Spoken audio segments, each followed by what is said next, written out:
Now, it's well known what religions do to people. It tries to dumb them down. It discourages questions. It even calls them blasphemy. It says, don't ask questions, just have faith. Your question is showing a lack of trust. Be obedient, do as you're told. That's it. Judaism, which is not really a religion, I don't want to get into that now. By some definitions it is, but it's definitely not your typical religion, given that it's the first religion, is the exact opposite of this. We are well known for encouraging questions. In fact, the brightest, most respected individuals in the yeshivas are the ones that ask the best questions. However, some people who are religious would say this is not always the case. Some questions you don't get answers to. Some questions you're even discouraged from asking. And there are some notable actual exceptions, like, for example, the tree of knowledge. We weren't supposed to eat it. Does that mean Hashem doesn't always value us pursuing truth and getting to know the truth and being worthy of finding out the truth? So in this video, I want to discuss what it is we are allowed to know, what are the exceptions to that, and also try and break some misconceptions in this area. Some of the questions that are not answered in some places are answered in other places. And I am of the opinion that everybody is welcome to know everything, even the things that you may think we're not supposed to know, like Kabbalah, mysticism, things like that. Now, there's always conditions. Nothing is ever truly black and white. And we have to be responsible, and I'm going to get into that in this video as well. So as I said, we don't have a blind faith ethic like other religions. There are some things we're forced to take on faith, but only because those things are not knowable for various reasons. Not because we reserve them only for the elite or are trying to hide something or whatever.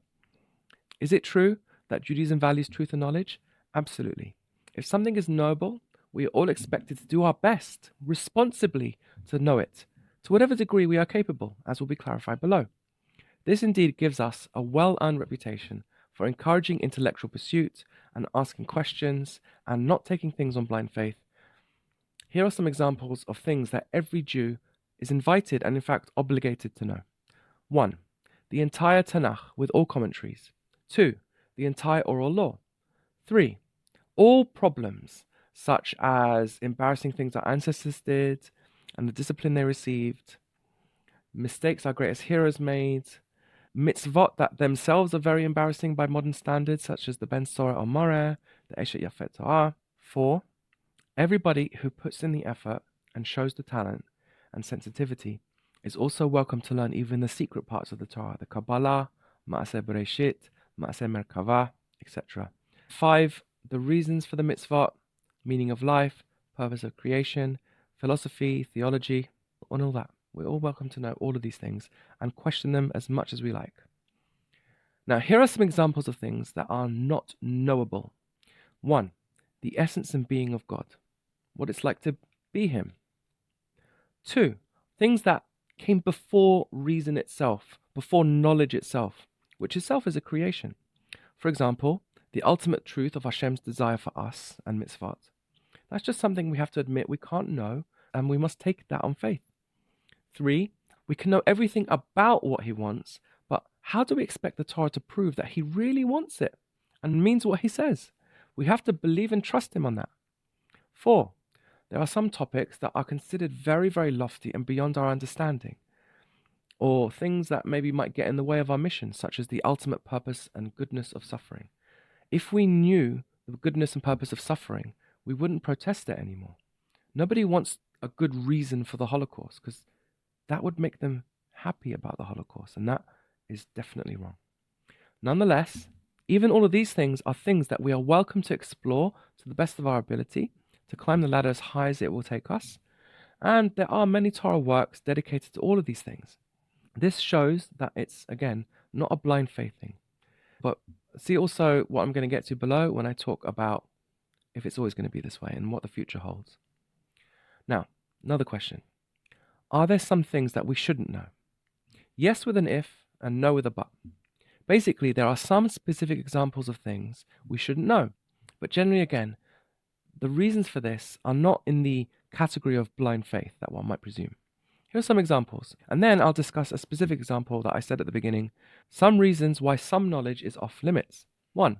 Some people, let's face it, don't have the brain for the subject, and that's that. Therefore, they really should be kept away, otherwise they make some big mistakes. 2. Some things are best left out of the public consciousness because they are private and personal.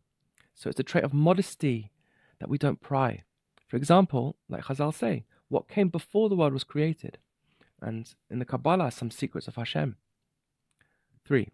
Some items of knowledge are simply too powerful to be given to anyone but the most responsible people. Like how to use Hashem's names. That side of the Kabbalah. 4. Some things are kept as hints because people need to be ready to hear them. For example, we need to be mature, or we need to be sensitive, and that takes time, it takes cultivation. Similar to the fact that sometimes it's good to say I love you, and sometimes it's better to just hint at it and invite the imagination until somebody's ready to hear those words. When a child finds out just how much their parents really love them, that can be quite scary. So it's best to wait until they're a bit more older and mature. And by doing this, we protect that knowledge and we prevent it from being profaned. And 5, some things Hashem prefers us not to know out of Rahmanis, out of compassion for us. And that brings us to the example of the tree of knowledge. There are, of course, many, many reasons why Hashem didn't want us to eat and find out the knowledge of good and evil. But here are a few that back up my point.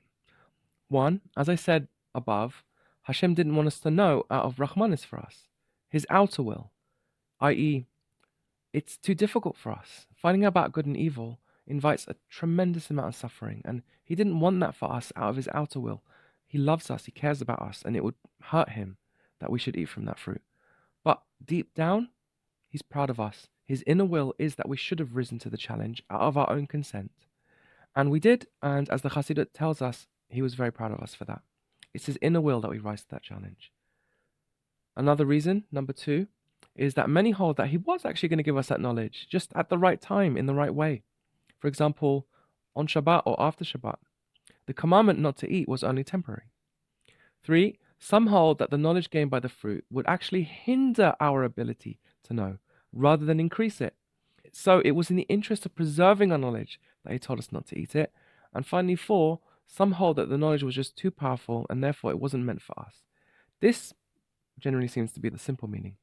The danger outweighed the otherwise true principle that Hashem values all having truth and knowledge.